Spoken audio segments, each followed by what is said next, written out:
Halo semua, kali ini kita akan bicara tentang tujuan yang kelima, yaitu tentang model risiko audit. Atau bisa dibilang ini adalah inti daripada bab 9 ini tentang risiko audit. Mari kita lihat modelnya. Jadi modelnya seperti yang di tengah ini.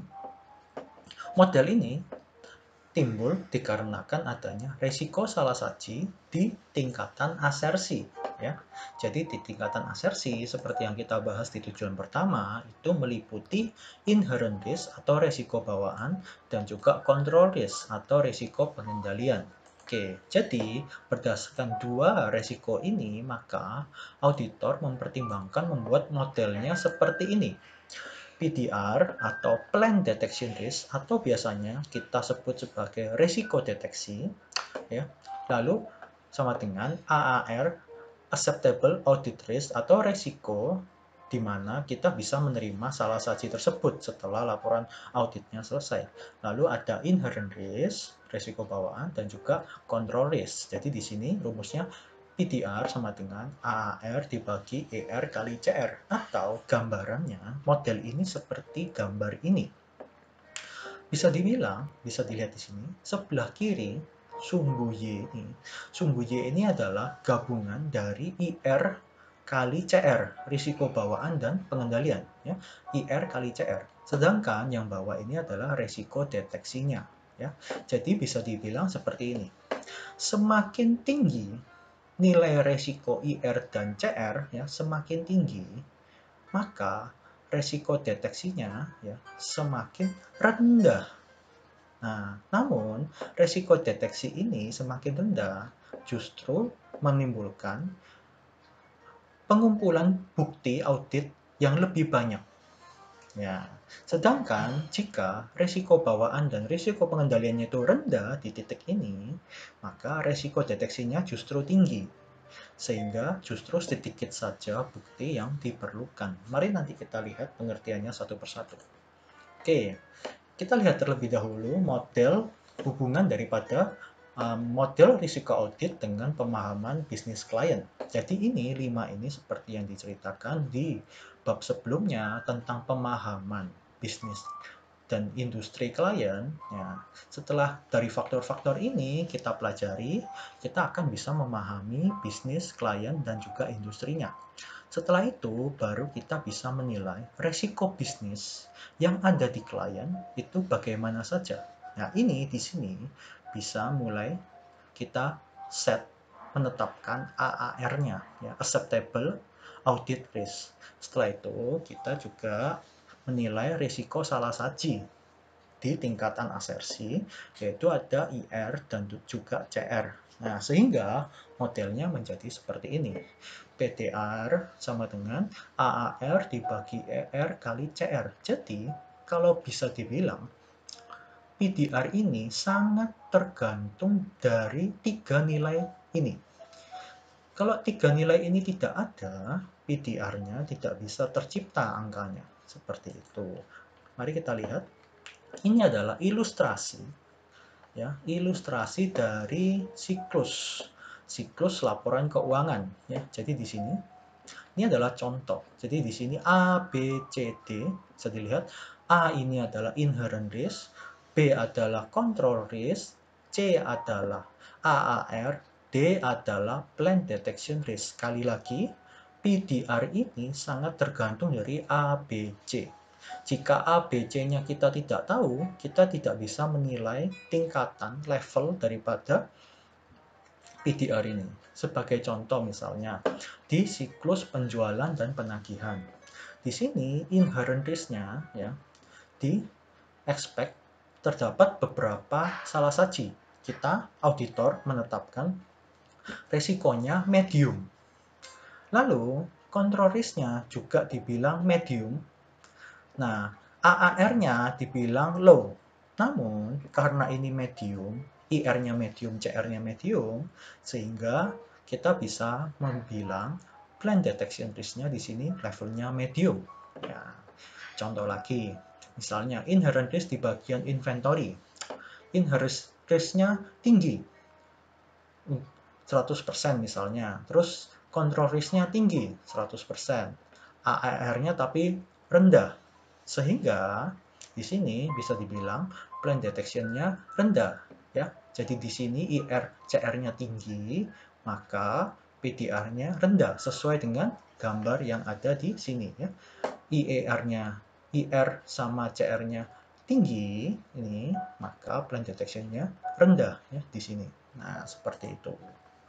Ya, jadi bisa dilihat nanti ini adalah persamaannya. Lalu ini adalah definisinya. Definisi dari plan detection risk. Jadi bisa dibilang ini adalah resiko dari ya, bukti audit atas audit objektif ya, itu gagal mendeteksi salah saji ya, melebihi performance materiality. Kalau kalian kemarin masih ingat, performance materiality ini didapat dari risiko secara keseluruhan, lalu dikali 50% sampai dengan 75%. Ya. Jadi bisa dibilang plan detection risk ini sangat tergantung dari 3 faktor: inherent risk, control risk, dan juga acceptable audit risk. Nah, jadi plan detection risk-nya bisa berubah tinggi atau rendah tergantung 3 faktor tersebut. Lalu inherent risk merupakan ini penilaian auditor atas kerentanan asersi ya terhadap salah saji seperti yang kita bahas sebelumnya. Lalu kalau yang control risk ini masalah salah saji karena lemahnya pengendalian internal. Lalu AAR ini adalah seberapa bisa auditor menerima kalau laporan keuangannya itu dikatakan salah saji setelah audit itu sudah selesai dan unmodified opinion sudah dikeluarkan. Jadi seberapa bisa toleransi auditor menerima salah saji. Jadi ceritanya batas salah saji setelah laporan audit keluar. Oke, mari kita lihat untuk versi Indonesianya. Oke, jadi bisa dibilang seperti ini. Mari diperhatikan sebentar. Konsentrasi.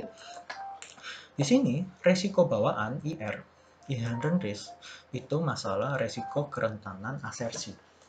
Atau bisa dibilang resiko kerentanan atas akun atau transaksinya dan yang dapat menyebabkan salah saji. Sedangkan resiko pengendalian masalah resiko dari pengendalian perusahaan yang tidak dapat mendeteksi atau mencegah salah saji. Jadi ilustrasinya seperti ini. Inherent risk tergantung dari kerentanan atas akun dan transaksi. Sifat dasar dari akun itu sendiri dan juga sifat dasar dari transaksi tersebut. Ya. Dikatakan IR-nya resikonya tinggi, itu berarti bisa dibilang akun atau transaksinya itu rentan timbul salah saji. Jadi sifat dasar dari akun atau sifat dasar dari transaksinya sendiri itu rentan sekali untuk bisa timbul salah saji. Resikonya rendah berarti kebalikannya.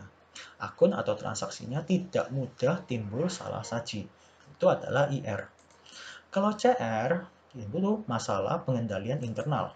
Kalau resiko CR-nya tinggi berarti bisa dibilang pengendalian internalnya lemah. Mudah sekali lolos salah saji. Kalau ini rendah ya, maaf saya ganti. Kalau CR-nya itu rendah, sebentar, oke. Kalau CR-nya itu rendah, maka pengendalian internalnya itu kuat atau sulit mentimbul salah saji. Ya, maaf. Lalu berikutnya masalah risiko deteksi atau plan detection risk atau risiko deteksi terencana.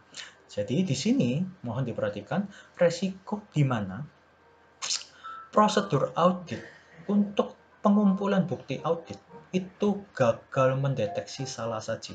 Jadi kalau kalian pernah belajar sebelumnya, prosedur audit itu dirancang supaya kita auditor bisa mengumpulkan bukti audit. Nah, risiko deteksi ini jadi risiko di mana prosedur audit yang kita buat untuk mengumpulkan bukti audit itu gagal mendeteksi salah saji. Ini adalah resikonya, gagal mendeteksi salah saji. Jadi ini dari pihak auditor. Jadi bisa dibilang seperti ini. Jika PDR-nya resikonya tinggi, resiko gagal untuk mendeteksinya tinggi, maka kita prosedur auditnya sedikit saja, sedikit efektif aja, dan pengumpulan bukti auditnya sedikit saja, ya, karena resiko untuk gagal mendeteksinya besar, ya. Jadi mau dibuat prosedur sebanyak apapun, tidak bisa dibilang tidak akan ditemukan salah saji yang timbul dari audit tersebut. Jadi tidak perlu banyak-banyak, supaya buktinya juga tidak perlu dikumpulkan banyak-banyak. Ini adalah kalau resikonya tinggi. Kalau resikonya rendah, berarti kita harus membuat prosedur audit yang lebih efektif, ya. Jadi resiko deteksinya rendah, berarti kita harus menambah banyak prosedur auditnya supaya kita bisa mendapatkan bukti yang audit yang lebih banyak supaya bisa mendeteksi salah saji nantinya. Ya, itu adalah resiko deteksi. Nah, lalu yang terakhir, resiko yang dapat diterima, ya, AAR. Ini ceritanya adalah resiko auditor yang dapat menerima salah saji setelah laporan audit selesai dan opini audit tanpa modifikasi telah dikeluarkan. Jadi seperti yang tadi saya bilang, batas toleransi setelah laporan audit selesai. Jadi bisa dikatakan AR ini resikonya tinggi, berarti resiko bisnis perusahaannya besar. Kalau resikonya rendah, berarti resiko bisnis perusahaannya kecil.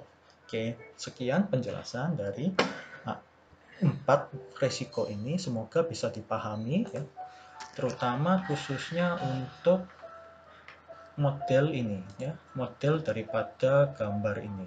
Ya, semoga bisa dipahami. Oh ya, sekali lagi saya ingin menegaskan bahwa IR dan CR ini adalah resiko yang dalam perusahaan. Sedangkan PDR dan AAR ini adalah resiko yang dibuat oleh auditor. Ya, seperti itu. Jadi ini dari sisi perusahaan, resikonya ini PDR sama AAR dari sisi auditornya. Oke, sekian penjelasan dari saya. Sampai jumpa di video berikutnya.